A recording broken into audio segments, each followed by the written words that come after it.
History class usually skips over the grimmest corners of our past, choosing instead to spotlight grand victories and shining milestones. But lurking just beneath the surface is a world of horrors that have shaped human civilization in ways we rarely comprehend. These disturbing truths are almost never mentioned in textbooks, yet their impact has echoed through time. Today, we're peeling back the curtain to expose 15 of the most horrifying historical facts that will genuinely shake you, facts that never made it into your school syllabus, but absolutely should have. So let's dive in and confront some of the darkest and weirdest chapters humanity has ever written. Number 15. King Leopold II's Reign of Terror in the Congo. What King Leopold II did to the Congo wasn't colonization, it was industrialized cruelty on an unfathomable scale. From 1885 to 1908, the Congo Free State was Leopold's personal moneymaker, not Belgium's colony. He built a fortune off rubber and ivory, while the Congolese paid with blood. Entire villages were enslaved. If workers missed their rubber quota, they weren't just punished, they were mutilated.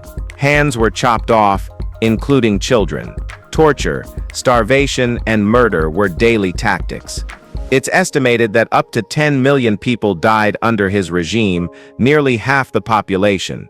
Even after a global outcry forced him to hand control to the Belgian government, the damage was irreversible. What's worse, Western textbooks barely mention it. Statues of Leopold still stood until 2020, when anti-racism protests finally toppled some. His crimes were so grotesque that even other imperialists called him out. But history let him off easy. This wasn't just a dark chapter.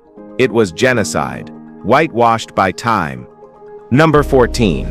The Tuskegee Syphilis Experiment. Imagine trusting your doctor, only to find out decades later you were a test subject left to die. Well, it was real.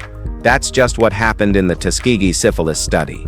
Starting in 1932, over 600 black men in Alabama were promised free health care, meals, and burial insurance. What they got instead was a betrayal. The U.S. Public Health Service tracked its untreated syphilis to study its effects. Even when penicillin became the standard cure in the 1940s, these men were kept in the dark and denied life-saving treatment.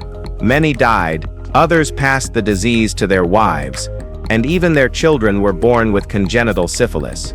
The study ran until 1972, 40 years of deception. When it finally came to light, it sparked national outrage and eventually led to new ethics laws in medical research. But the damage was already done. Families shattered, lives destroyed. The Tuskegee experiment isn't just a dark moment in medical history, it's proof of how racism was coded into the system, disguised as science. Number 13. The Opium Wars. In the 1800s, Britain didn't just fight for trade, they fought to keep China addicted. The Opium Wars, 1839 to 1842 and 1856 to 1860, were sparked by Britain's obsession with Chinese tea and their growing trade imbalance. Their solution? Well, simple. Sell opium. Lots of it. Grown in British India and smuggled into China, the drug ravaged communities and crippled China's economy. When Chinese officials cracked down, Britain launched full-scale war twice. After crushing defeats, China was forced into humiliating treaties, ceding Hong Kong, opening up ports, and legalizing the drug that had ruined millions. These weren't just wars, they were calculated moves to profit off a nation's suffering. The fallout? China's power collapsed, its people devastated, and its sovereignty shattered. The century of humiliation was born, a term Chinese historians still use today, and while Britain polished its imperial image, China was left picking up the pieces. The wars weren't just about drugs. They were about domination through devastation. Number 12. The Great Emu War of Australia. Well, it sounds like a Trump plan, like a tariff war, but is real. Australia once declared war on birds. In 1932, Thousands of emus began storming farmland in Western Australia, trampling crops and making life hell for returning WWI veterans turned farmers. The government's answer? Send in soldiers with machine guns. Seriously, they unleashed military-grade firepower on fast, flightless birds. The result? A complete disaster. The emus outran the bullets, scattered into unshootable clusters, and mocked every attempt to control them. Despite firing over 9,000 rounds, the soldiers only managed a few hundred confirmed kills. Eventually, the military admitted defeat. The birds had won. The government later resorted to fencing and bounties, but the whole event was so ridiculous it made international headlines. Today, the Great Emu War lives on as both a meme and a metaphor, a bizarre cautionary tale about human arrogance, bad planning, and nature's stubborn refusal to cooperate. And yes, the emus are still thriving. Number 11. Hitler's disturbing Disney obsession. You'd expect Hitler's personal interests to reflect his brutal ideology, but guess what? The man adored Disney. That's not a joke. Adolf Hitler, responsible for orchestrating the Holocaust and World War, was obsessed with animated films, especially Snow White and the Seven Dwarfs. He owned a private copy and allegedly praised it as one of the greatest films ever made. Some of his surviving sketches even feature Disney characters. How can someone capable of such immense cruelty find joy in childlike fantasy? That contradiction is part of what makes this fact so haunting. It's not just ironic, it's chilling. It shows that monsters don't always fit their mold. They can enjoy innocence while destroying lives. While Germany banned most American films, Hitler's admiration for Walt Disney slipped through the cracks. Today, that dark irony has sparked endless debates among historians about the fractured psychology of dictators. The takeaway: evil doesn't always look like fire and brimstone. It can hum along to cartoon songs too. Number 10. The Siege of Leningrad. Imagine being trapped in a frozen hell for 872 days, with no heat, no food, and no way out. That was Leningrad from 1941 to 1944, under one of the longest and most horrific sieges in modern warfare. Nazi Germany's blockade wasn't just military, it was starvation as a strategy. Supplies couldn't get in, civilians couldn't get out, temperatures dropped to -30 degrees Celsius.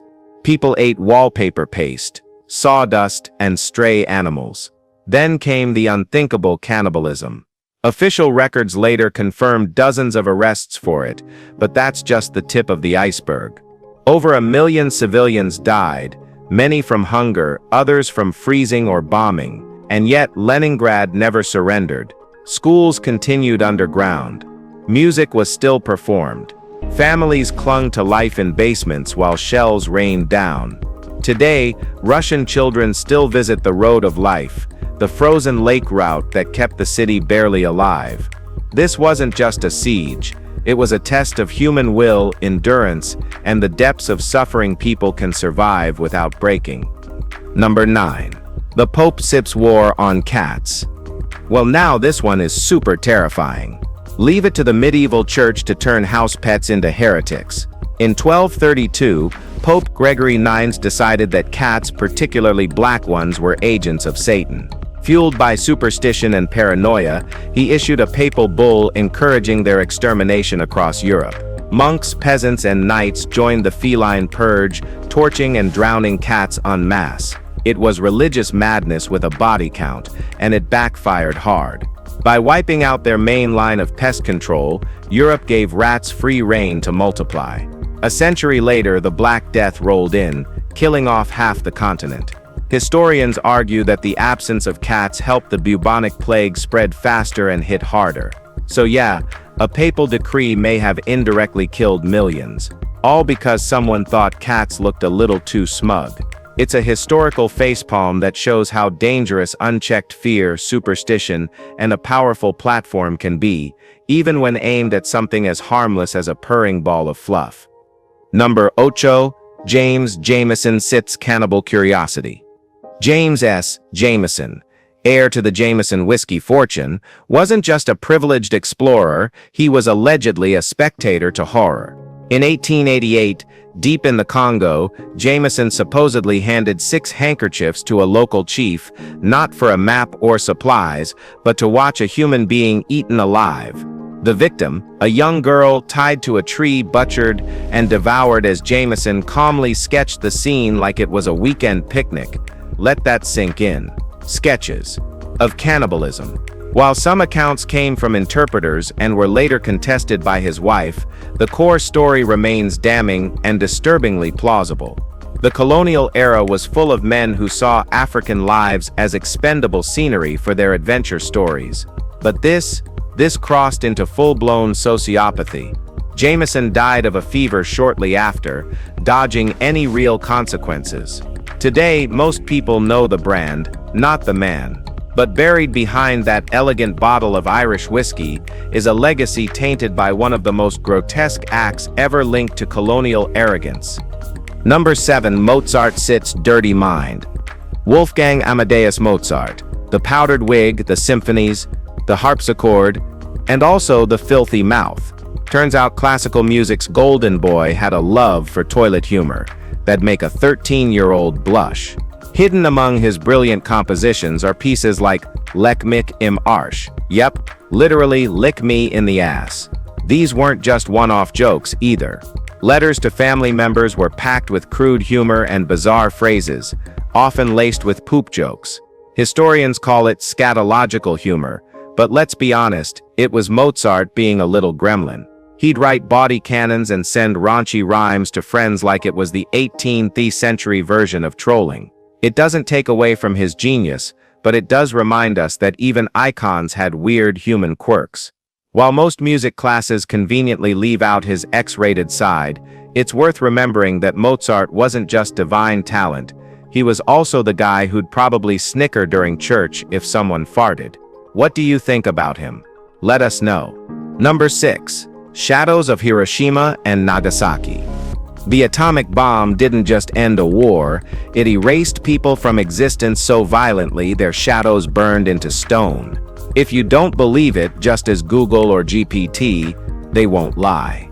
In August 1945, when the US dropped nuclear bombs on Hiroshima and Nagasaki, the heat was so intense, over 4,000 degrees Celsius, that it vaporized human bodies on the spot. What remained were the hibakusha shadows, eerie imprints on steps, sidewalks, and walls, like ghostly negatives of someone's final moment. One shows a person sitting on the stairs.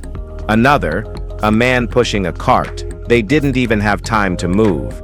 Just flash and gone. These weren't just silhouettes, they were the literal outlines of lives obliterated in milliseconds. Survivors still carry the trauma in their bones, and these shadows remain etched into the cities as brutal proof of what nuclear power can do. Every few years, tourists pass them by, some don't notice, others freeze in silence. These aren't just historical artifacts.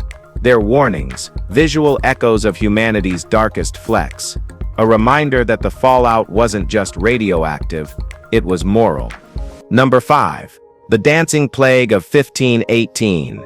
In the summer of 1518, Strasbourg turned into a medieval dance floor from hell.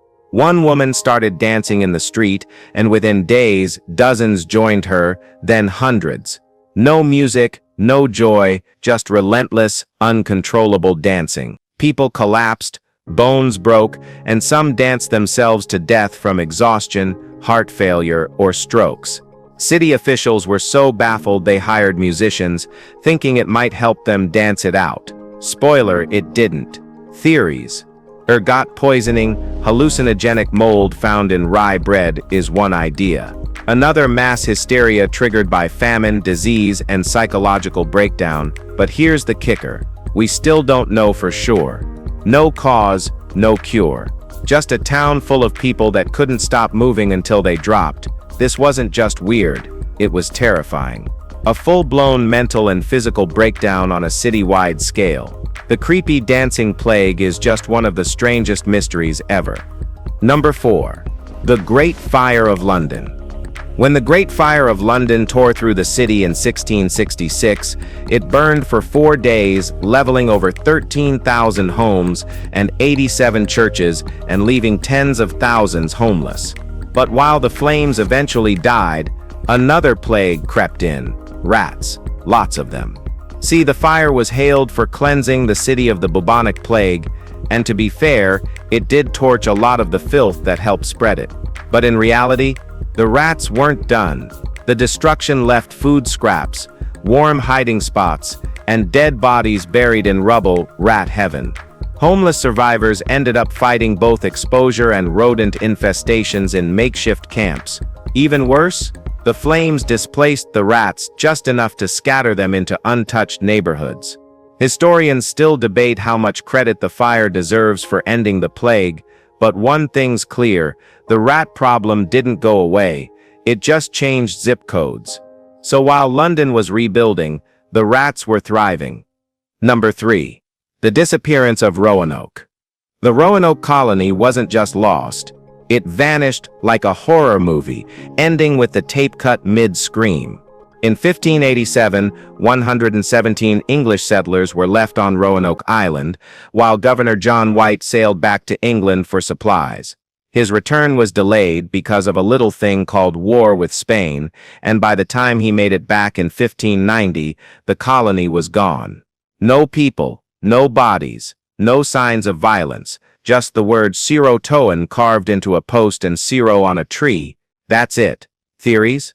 Everything from peaceful assimilation with the nearby Croatoan tribe to starvation, disease, or something more sinister. Some suggest the settlers tried to sail back and got lost at sea. Others say they were attacked or scattered. Still, nothing conclusive has ever been found. It remains one of America's oldest cold cases. No bones, no diaries, just eerie silence. It's the original ghost town, and it still haunts U.S. history. Number 2. The Battle of Blair Mountain. Here's what they don't teach you in school. In 1921, 10,000 coal miners in West Virginia strapped on rifles, pinned red bandanas to their necks, and marched into battle against mine bosses, private thugs, and eventually the U.S. Army. This was no metaphorical labor dispute. This was the Battle of Blair Mountain, the largest labor uprising in U.S. history. Over 1 million rounds were fired. Planes dropped bombs, miners built trenches, used guerrilla tactics, and fought like hell for fair pay, safe conditions, and the right to unionize. The government called in federal troops to shut it down.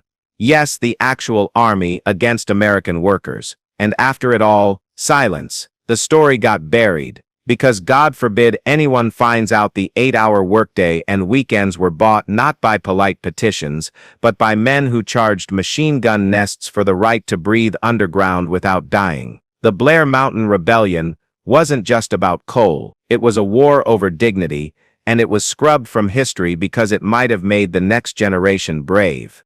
Number 1. Baby farmers. In Victorian times, and likely earlier, unmarried mothers were heavily stigmatized.